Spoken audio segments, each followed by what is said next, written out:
தமிழ்நாட்டுல இருக்கிற நிறைய பேருக்கு இவங்களை கண்டிப்பா தெரிஞ்சிருக்கும். தமிழ்நாட்டுல தெற்கு பகுதியில, அதாவது சதர்ன் பார்ட் ஆஃப் தமிழ்நாடுல இருந்த ஒரு அரசி இவங்க. அவங்களோட ஹஸ்பண்ட் பிரிட்டிஷ் பீப்புளால கொலை செய்யப்பட்டாங்க. அதனால அவங்களோட நாடு, ராஜ்யம் எல்லாத்தையும் விட்டுட்டு போற நிலைமைக்கு தள்ளப்பட்டாங்க. அதுக்கப்புறம் மத்த ராஜ்யத்துல இருந்த அரசர்களை கன்வின்ஸ் பண்ணி ஒரு ரிவெஞ்ச் அட்டாக் பண்ண பிளான் பண்ணாங்க.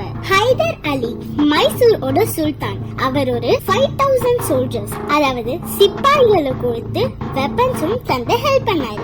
சோ ஒரு 8 இயர்ஸ் போராட்டத்துக்கு அப்புறமா ரொம்ப தைரியமா பிரிட்டிஷர்ஸ் கிட்ட சண்டை போட்டு அதுல ஜெயிக்கவும் செஞ்சாங்க ஒரு அரசி. இந்த ஒரு விக்டரிக்கு முக்கியமான காரணம் அவங்களோட கமாண்டர், படைத்தளபதி குயிலி தான். குயிலி அவங்களையே நெய்ல மூழ்கி அவங்க மேல நெருப்பு பத்த வச்சு பிரிட்டிஷர்ஸோட ஆயுத குடோன்ல குதிச்சாங்க. அதுல அத்தனை ஆயுதத்தையும் அழிச்சாங்க. குயிலி யாருக்கு படை தளபதியா இருந்தாங்க தெரியுமா? வேலு நாச்சியார். இந்த மாதிரி பெண்கள்லாம் தான் நம்ம ஹிஸ்டரியில வாழ்ந்திருக்காங்க. இவங்கெல்லாம் தான் ஃபெமினிசம் ஓட அடையாள சின்னம். தேங்க்ஸ் ஃபார் வாட்சிங். மறக்காம லைக் பண்ணிட்டு சப்ஸ்கிரைப் பண்ணிடுங்க. அந்த பெல் ஐகானையும் கிளிக் பண்ணிடுங்க.